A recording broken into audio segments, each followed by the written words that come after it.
Hello. मैं हूँ विनय कुमार गुप्ता। आप सभी का स्वागत है हमारे YouTube channel point to be noted में। अगर वीडियो आपको अच्छी लगे तो लाइक करिए, शेयर करिए। अगर आप चैनल पर नए हैं तो चैनल को सब्सक्राइब करें। वीडियो का अगला नोटिफिकेशन प्राप्त करने के लिए बेल आइकन को ज़रूर दबाएं।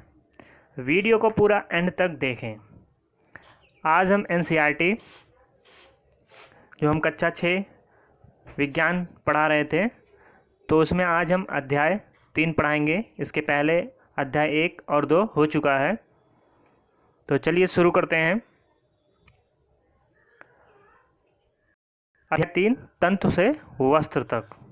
पहला पॉइंट है इसमें कि जो वस्त्र होते हैं वो तागों, जिसको बोला जाता है धागा, ये तागों और धागों से या धागों से मिलकर बनते हैं।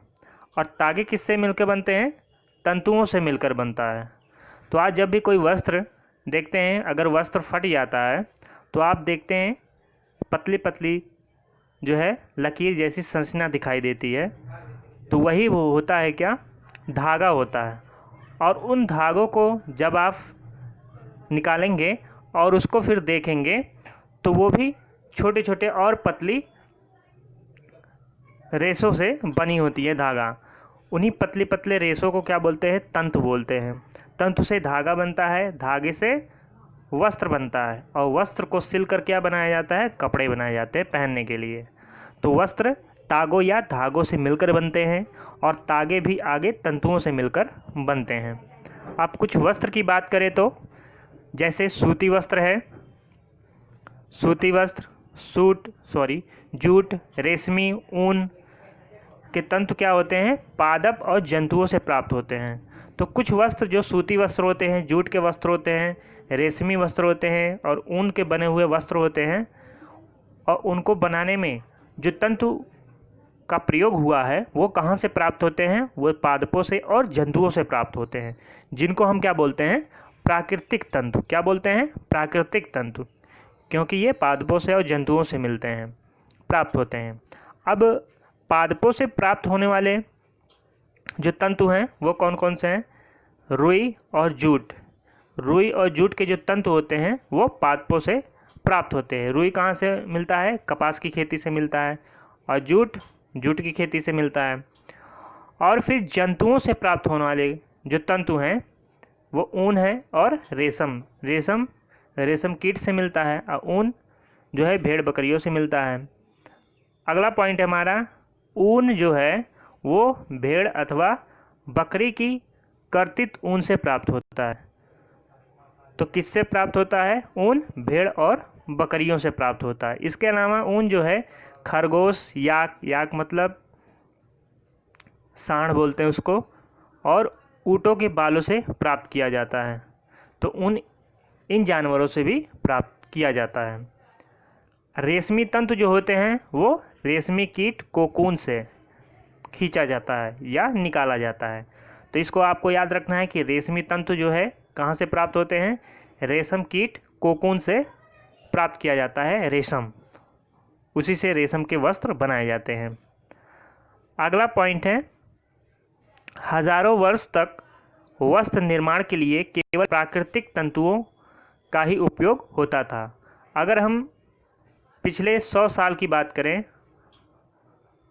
मतलब जो पिछला 100 साल है उसके पहले की बात करें, तो हजारों वर्षों तक वस्त्र का निर्माण कैसे होता था? केवल प्राकृतिक तंतुओं से ही निर्माण होता था, केवल प्राकृतिक तंतुओं का ही उपयोग होता था।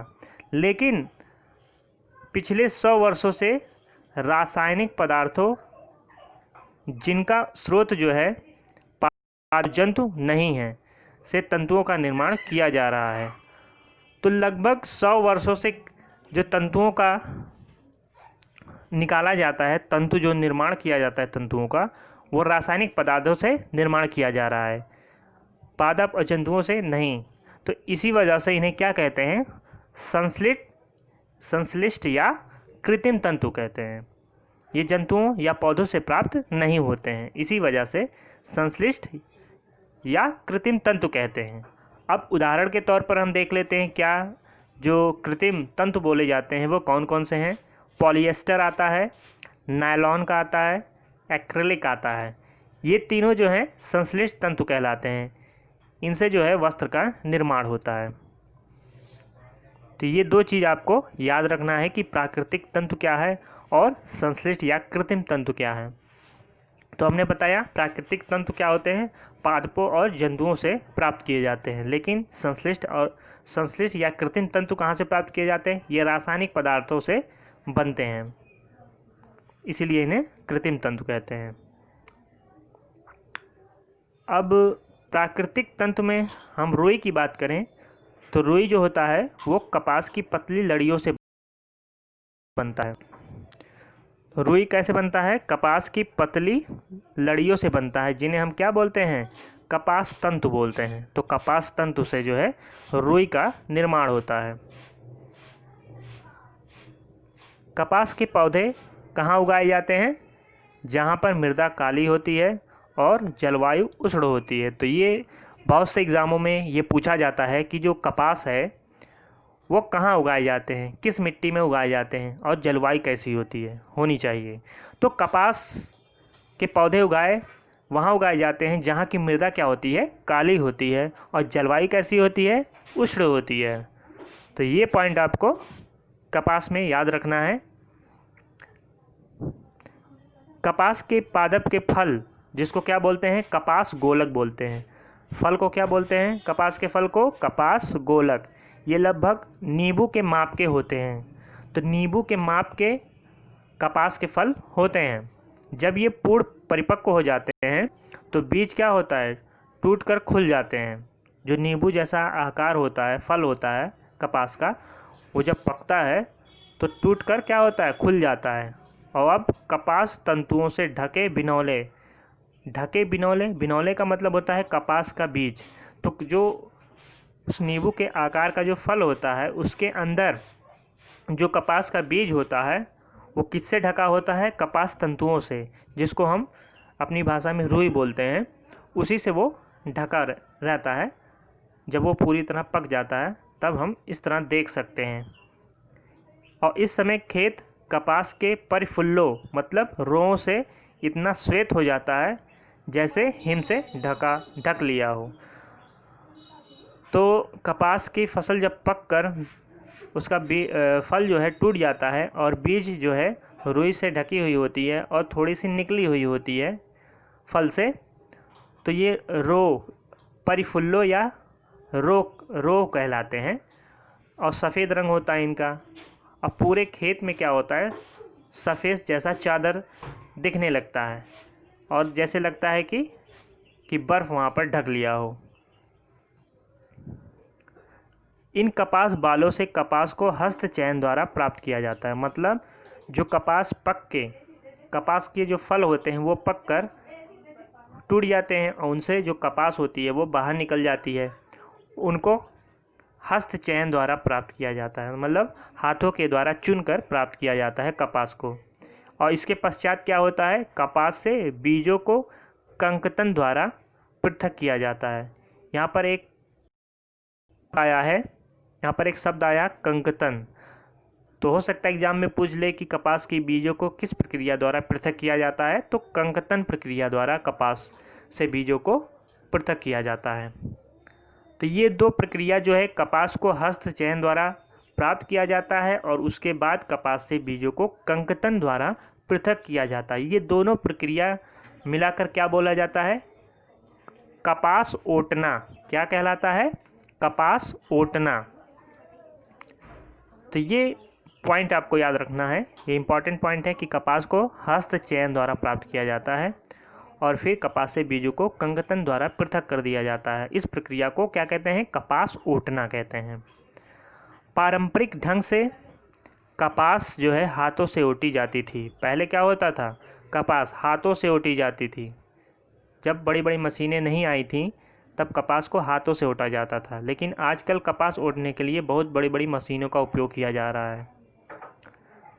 अगला है जूट। ये भी प्राकृतिक तंतु है, जूट, जिसको पटसन भी बोलते हैं। तो दोनों नाम आपको याद रखना है कि जूट को पटसन भी बोलते हैं।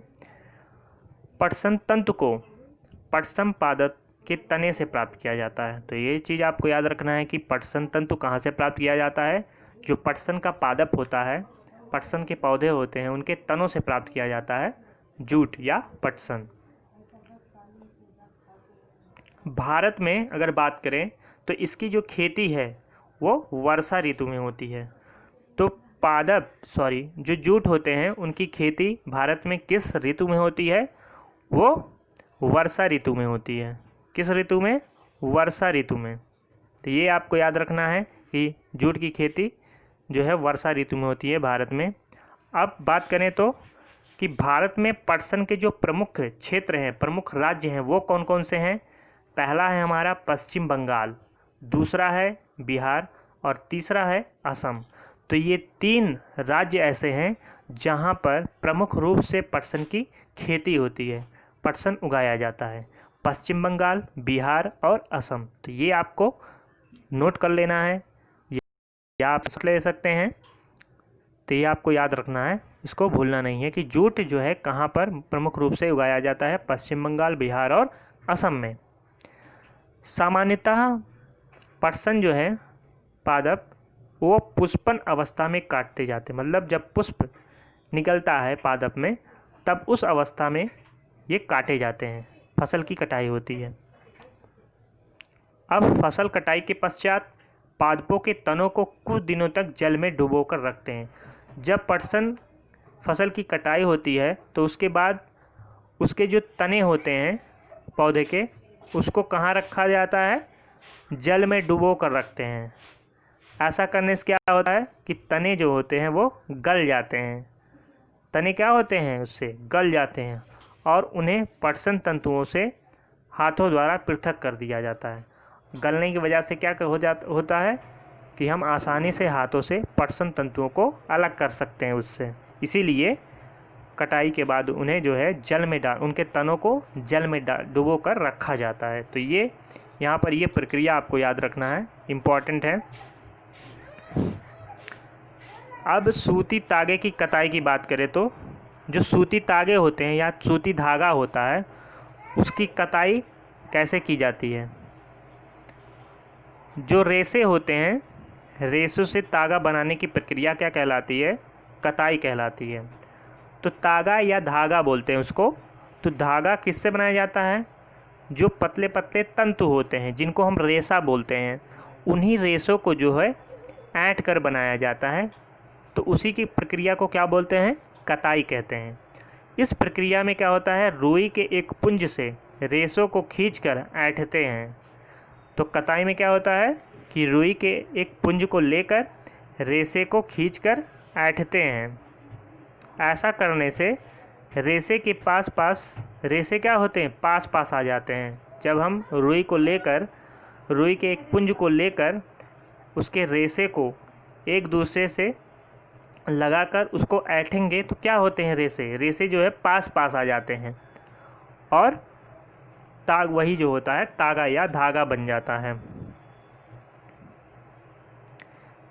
कताई के लिए एक सरल युक्ति का प्रयोग होता है, हस्त तकुआ बोला जाता है, उसी का उपयोग होता है। उसे तकली भी कहते हैं। क्या कहते हैं? तकली। तो कताई के लिए एक सरल युक्ति हस्त तकुआ का उपयोग किया जाता है जिसे तकली भी कहते हैं। तो ये दोनों चीज़ आपको याद रखना है कि कताई के लिए सरल युक्ति कौन सा उपयोग किया जाता है? हस्त तकुआ बोलते हैं या तकली बोल सकते हैं उसको। हाथ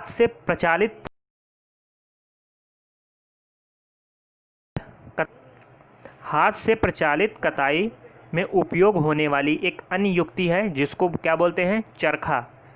चरखा आपको याद होगा कि ये राष्ट्रपति महात्मा गांधी जी जो है चरखा चलाया करते थे। तो वही चरखा है जिससे सूत को काता जाता था। चरखे के उपयोग को राष्ट्रपति महात्मा गांधी ने स्वतंत्रता आंदोलन के एक पक्ष के रूप में लोकप्रियता प्रदान की थी। उन्होंने लोगों को क्या कहा था? हाथ से कते तागों से बुने वस्त्रों, जिसको खादी बोला जाता था। तो सूत के वस्त्र जो काते जाते थे उन्हें खादी बोला जाता था। उन्होंने क्या किया कि हाथ से कते तागों से बुने वस्त्रों को पहनने के लिए उन्होंने प्रोत्साहित किया और ब्रिटेन के मिलों में बने आयातित कपड़ों का बहिष्कार करने के लिए प्रोत्साहित किया। तो इन्होंने क्या किया कि जो हाथ से बना वस्त्र होता था, जिनको खादी बोलते थे, उनको पहनने के लिए इन्होंने क्या किया, प्रोत्साहित किया। लेकिन जो ब्रिटेन की मिलों में बना कपड़ा होता था, जो आयात करके मंगाया जाता था, उसको उन्होंने क्या किया, बहिष्कार कर दिया, उसको पहनने से लोगों को मना कर दिया।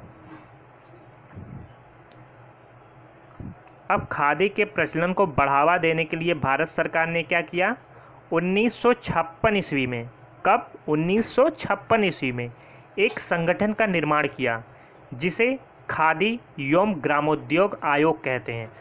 तो ये आपको याद रखना है कि खादी एवं ग्रामोद्योग आयोग का गठन कब हुआ था, 1956 ईस्वी में।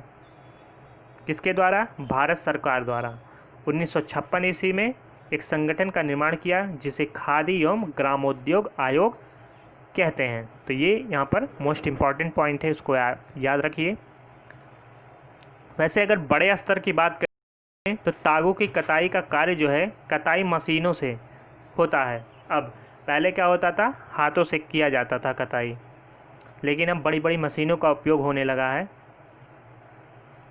तो कताई के पश्चात तागों का उपयोग वस्त्र बनाने में किया जाता है। तो जब कताई हो जाता है तो उससे जो तागा बनता है, तो उनसे उनका उपयोग करके क्या बनाया जाता है, वस्त्र बनाए जाते हैं। अब तागों से वस्त्र कैसे बनता है, ये भी प्रक्रिया आप देख लीजिए। तागों से वस्त्र बनाने की कई विधियां हैं, लेकिन इसमें 2 विधियां प्रमुख हैं। एक बोली जाती है बुनाई, एक बोली जाती है बंधाई। बुनाई मतलब वीविंग, बंधाई मतलब नेटिंग। बुनाई क्या होता है, तागों के 2 सेटों को आपस में व्यवस्थित करके वस्त्र बनाने की प्रक्रिया क्या कहलाती है, वीविंग कहलाती है। क्या कहलाती है, वीविंग। तो 2 सेट का मतलब, अगर हम एक तागा ले लेते हैं, वो तागा एक ऐसे है और एक तागा ऐसे है, ऐसे एक हॉरिजॉन्टल होता है और दूसरा जो होता है वो वर्टिकल होता है, मतलब एक क्षैतिज होता है और एक ऊर्ध्वाधर होता है। तो आप देखेंगे एक धागा इसके ऊपर जाएगा तो फिर अगले धागे के नीचे से होकर जाता है, फिर अगले धागे के ऊपर से होकर जाएगा, फिर अगले धागे के ऊपर से, फिर नीचे से, फिर ऊपर से, ऐसे निकलता जाता है। तो वही होती है बुनाई। अगर ऊपर वाले धागे की बात करें तो ये भी जो है हॉरिजॉन्टल, मतलब क्षैतिज धागे से ऊपर होकर जाएगा, फिर दूसरे धागे से नीचे से होकर जाएगा, फिर अगले से ऊपर, अगले से नीचे, अगले से ऊपर, नीचे, ऐसे धागा जो है बनता जाता है। ऐसे ऐसे ऐसे ऐसे ऐसी संरचना जो है दिखाई देती है बुनाई की। इसी को क्या बोलते हैं, वीविंग बोलते हैं। तो तागों के 2 सेटों को आपस में व्यवस्थित करके वस्त्र बनाने की प्रक्रिया क्या कहलाती है, बुनाई। वस्त्रों की बुनाई करघों पर की जाती है। तो वस्त्रों की बुनाई कहाँ की जाती है, करघों पर की जाती है। करघे या तो हस्त प्रचालित हो सकते हैं या विद्युत प्रचालित। पहले तो हस्त प्रचालित ही होते थे करघे, लेकिन अब विद्युत प्रचालित करघों का उपयोग किया जाता है, क्योंकि बड़े पैमाने पर हमें अगर प्रोडक्शन करना है तो विद्युत प्रचालित ही उपयोग करना पड़ेगा। जब किसी हम फटे मोजे के किसी तागे को खींचते हैं, अगर फटा मोजा है या फटा कोई वस्त्र है, तो अगर हम उसमें से कोई तागा खींचते हैं तो हम देखते हैं कि वो खिंचता चला जाता है और वो उधड़ता चला जाता है। तो इस प्रकार का जो मोजे और बहुत सी अन्य पहनने की वस्तुएं हैं, ऐसी बुनाई द्वारा बने वस्त्रों से बनाई जाती है, जिसको क्या बोलते हैं, नीटिंग बोलते हैं। क्या बोलते हैं, नीटिंग। इस प्रकार की बुनाई हाथों से तथा मशीनों द्वारा भी की जाती है। अब वस्त्र सामग्री का इतिहास। अब इतिहास देखते हैं वस्त्रों का कैसा रहा है प्राचीन समय में। प्रारंभ में लोग क्या करते थे, वृक्षों का छाल, वल्क जिसको बोलते हैं, बड़ी बड़ी पत्तियों अथवा जंतुओं के जो चमड़े होते थे, चर्म और समूर से अपने शरीर को ढकते थे। तो प्राचीन समय में क्या लोग पहनते थे, अपने शरीर को ढकने के लिए वृक्षों की छाल, बड़े बड़े पत्तियों और जंतुओं के चर्म और समूर जो है उनका उपयोग करते थे। अगला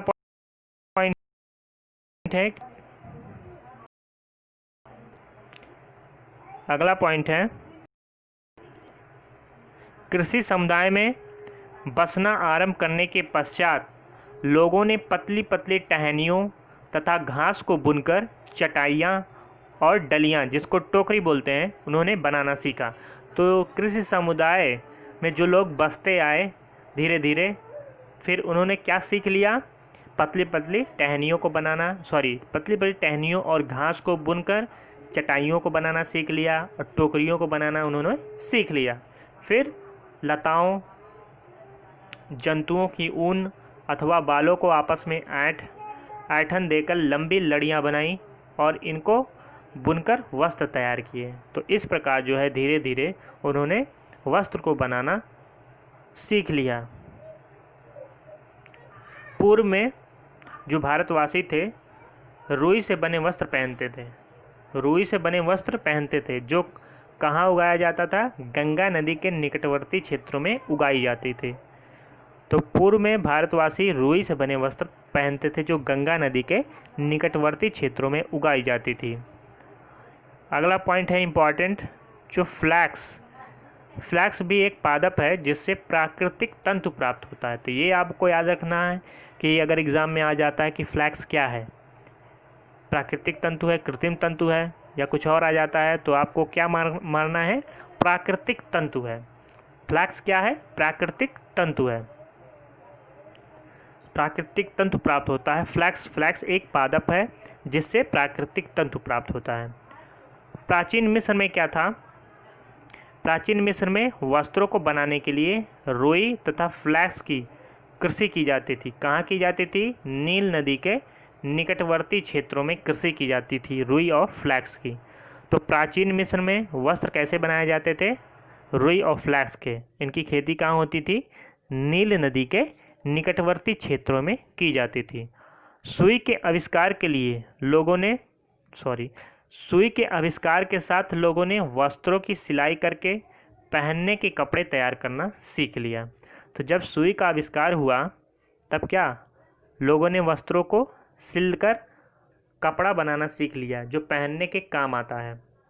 तो इस प्रकार इन्होंने धीरे धीरे वस्त्रों से कपड़ा बनाना भी सीख लिया। तो इस प्रकार जो है वस्त्रों का विकास हुआ धीरे। समझना है आपको।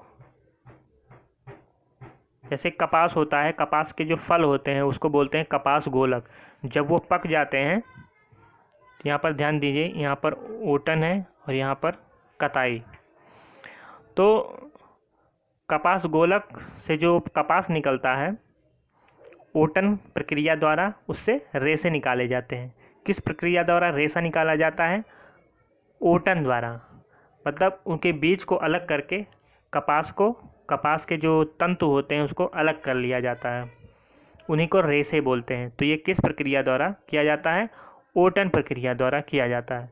फिर रेशों को कताई के द्वारा धागा या तागा बनाया जाता है। रेशों को कताई द्वारा, किसके द्वारा? रेशे को कताई द्वारा धागा या तागा में बनाया जाता है। फिर धागे से क्या होता है? वस्त्र बनाए जाते हैं, बुनाई के द्वारा या बंधाई से।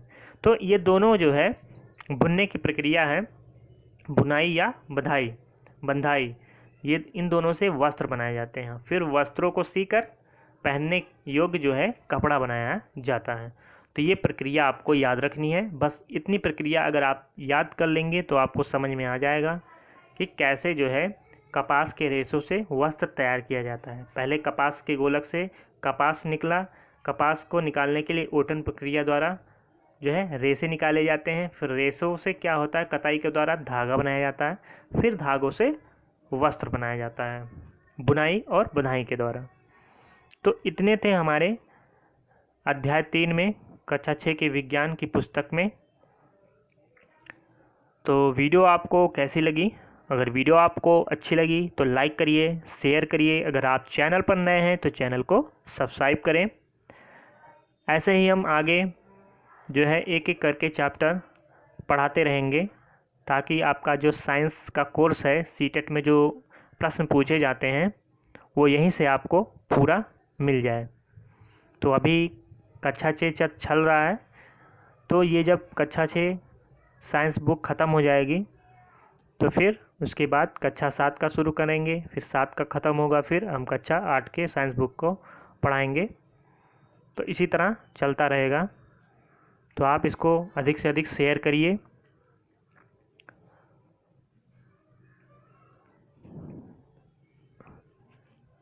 आप जो है PDF प्राप्त करने के लिए हमारा टेलीग्राम चैनल भी ज्वाइन कर सकते हैं। पॉइंट टू बी नोटेड के नाम से जो है टेलीग्राम चैनल भी है। फिर मिलते हैं अगले वीडियो में। धन्यवाद।